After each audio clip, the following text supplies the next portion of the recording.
Welcome back to another Races Auto podcast. Today we are in a top 12 Battle of the Builders, beautiful GT40 Mark IV that they built by hand. And how many hours did you say you had in this? So we're looking at about 10,500 hours, maybe 11,000, kind of lost count. Wow. Yeah. That's impressive. And this is a crazy car. Being a big Ford guy myself and a GT40 guy, and my favorite car has kind of been the 05 Ford GT. This hits really close to home. This thing is killer.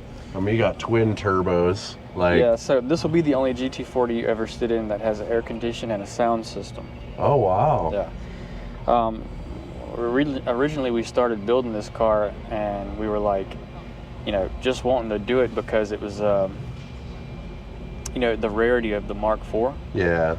And about a year into the build, we kind of lost track of time and money, and it kind of just turned into a responsibility at that point. Yeah. It's definitely been a hell of a journey. What a trip. Yeah. Just imagine the history. Yeah, for sure. Yeah, we're doing a little podcast right now. Yeah. I'm so sorry. No It's worries. all good.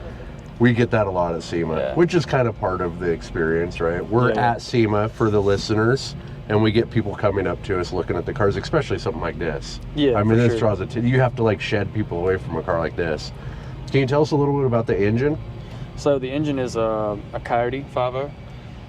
It's fully built, H-beam rods, dart and sleeves. It's basically a drag block, and it's had 100 passes on it before it was sent to us.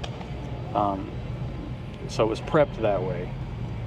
Now, once the engine got to us, we've finished doing the build on it, and then of course we added the 64mm turbos, completely built the whole exhaust system. The exhaust system is 215 hours alone. Wow. Yeah, it was a journey. It's 240 welds, but the reason the headers are so crazy is because we didn't have any space.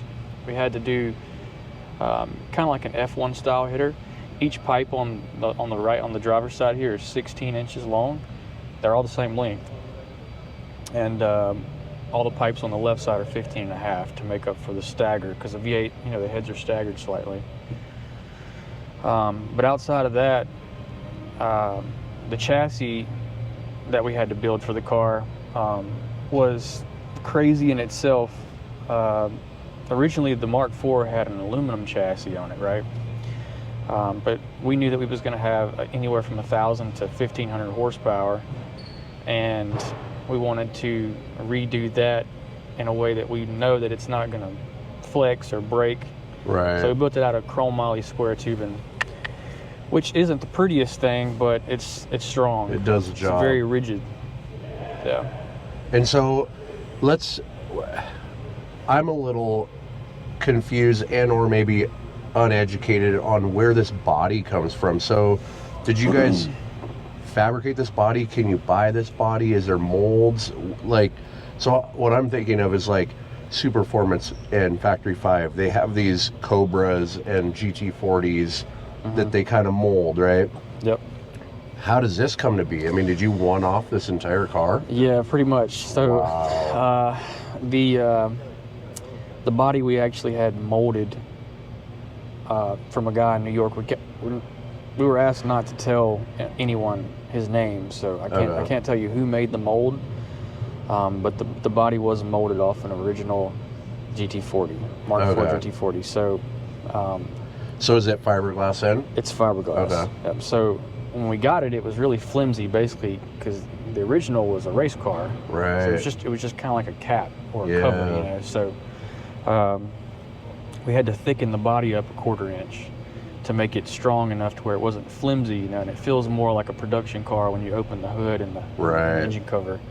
And then the doors, we had to make them all from scratch to match the body. Wow. Because we didn't have a mold for those. So when he helped you with the mold, did he just give you one of these cars? No, he had molds from.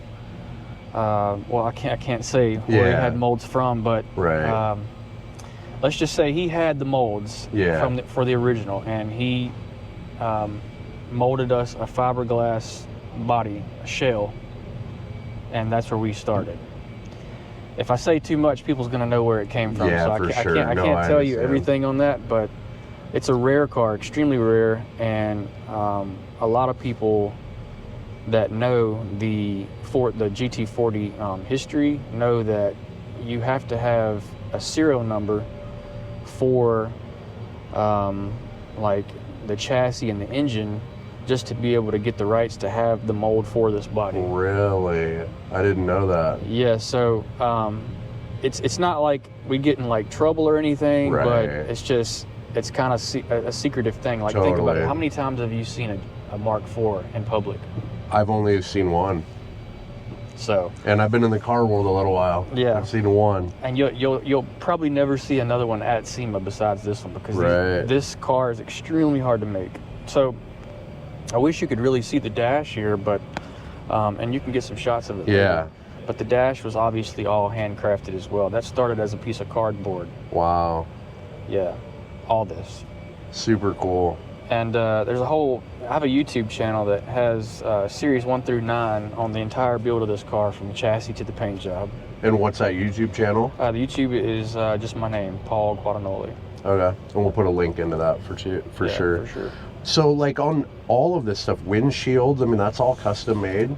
Yep, we all had this, I mean, everything. It's amazing. the same guy in New York that built the body. He molded our windshield for us, which is kind of a scary thing if you think about it, because if that one gets cracked, it's going to be kind of a pain in the ass to find another one. Yeah, no He'll have to kidding. be the only guy that gets it for us, you know. Right. Do you guys drive this? So the furthest we've driven it is from the parking lot to inside the building.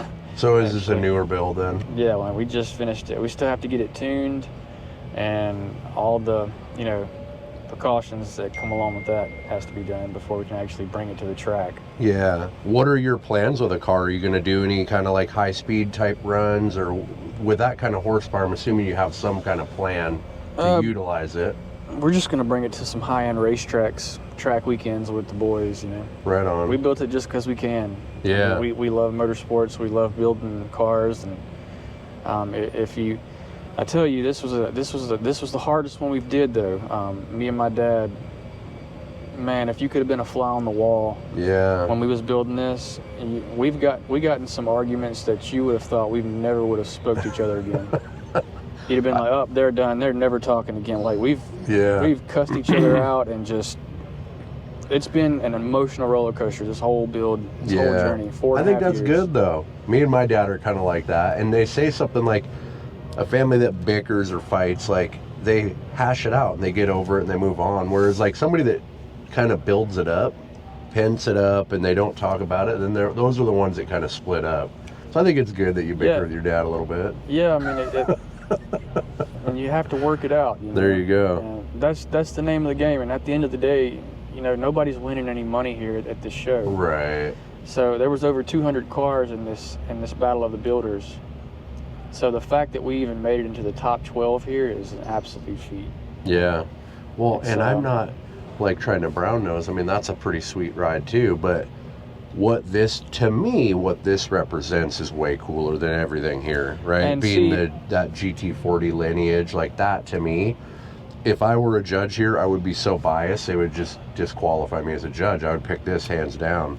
Well, and everyone, there was probably 50,000 people here yesterday. Wow. I mean, it was like a rally race. We were driving through a trail of people to get to the stage. Everyone here was hyped about this car. Yeah. They all thought it was going to win, but that just goes to show you that, it's not about how cool the car looks. Yeah.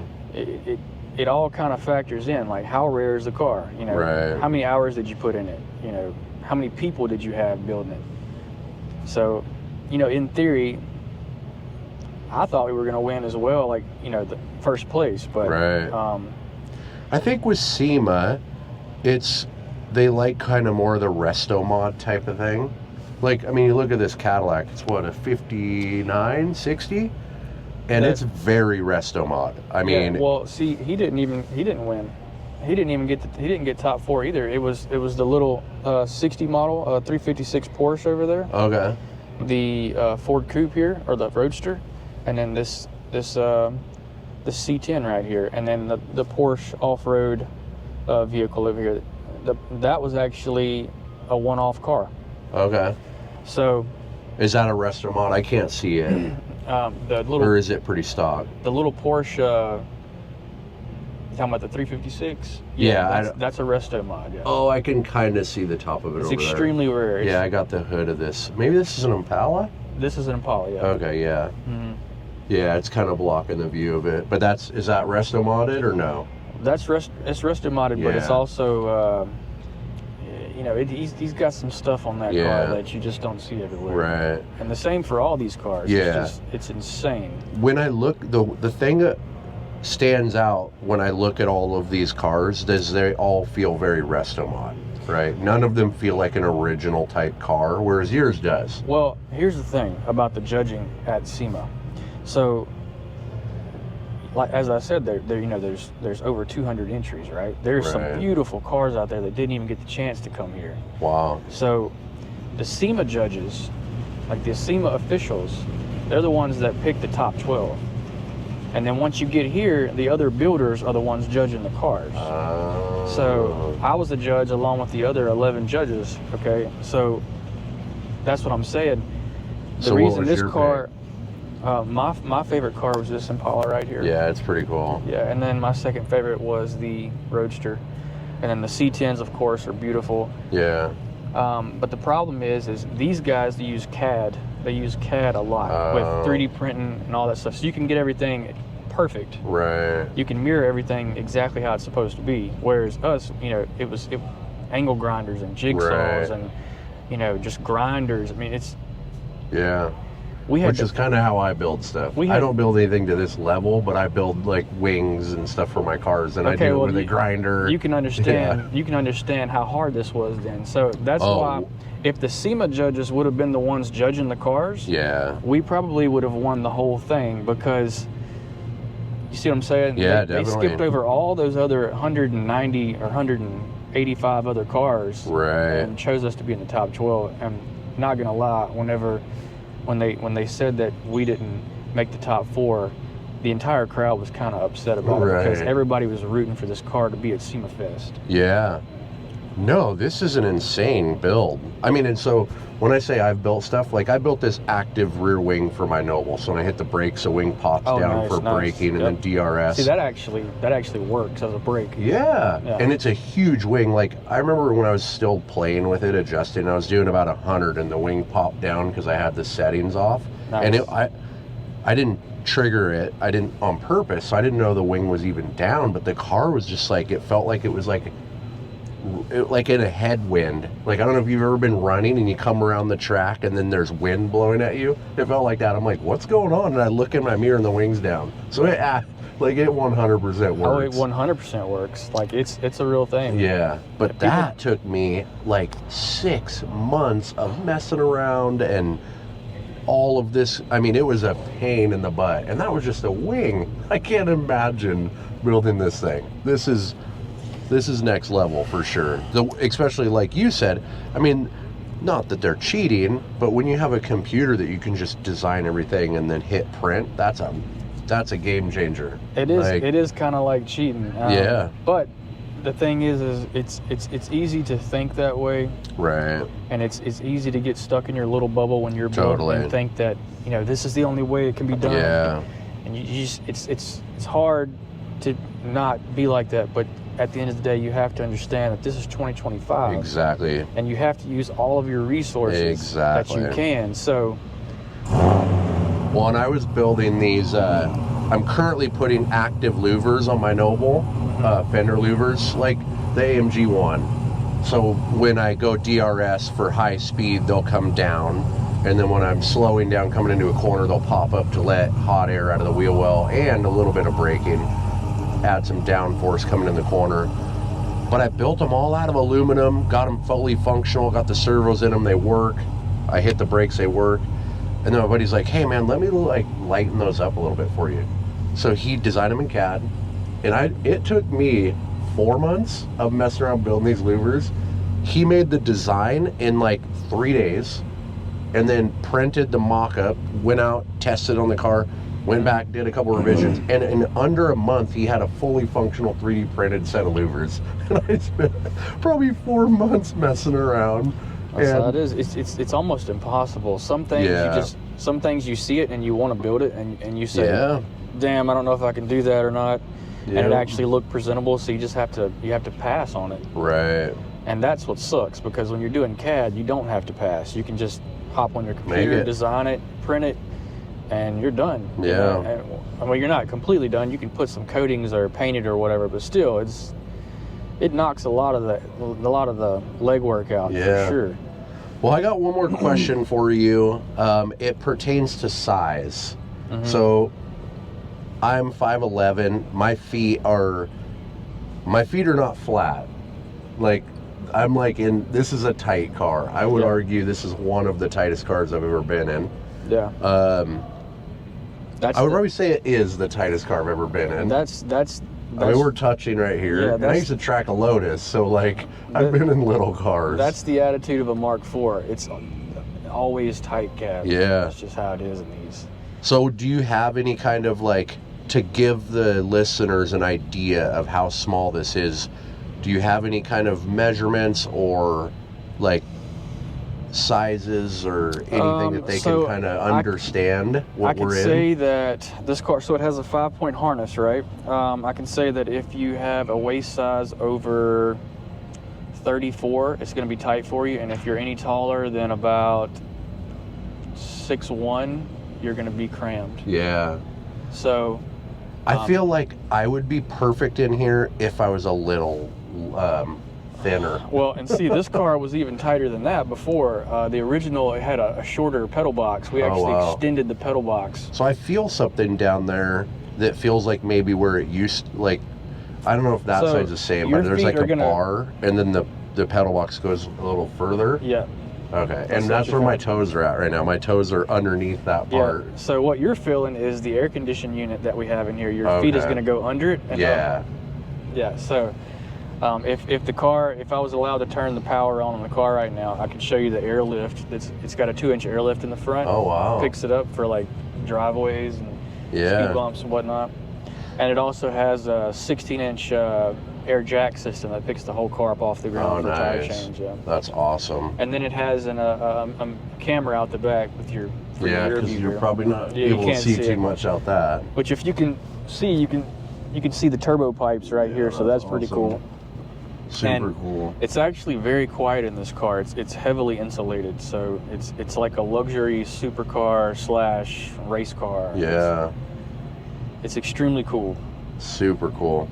Well, yeah, I appreciate you coming on. Yep. Let's see.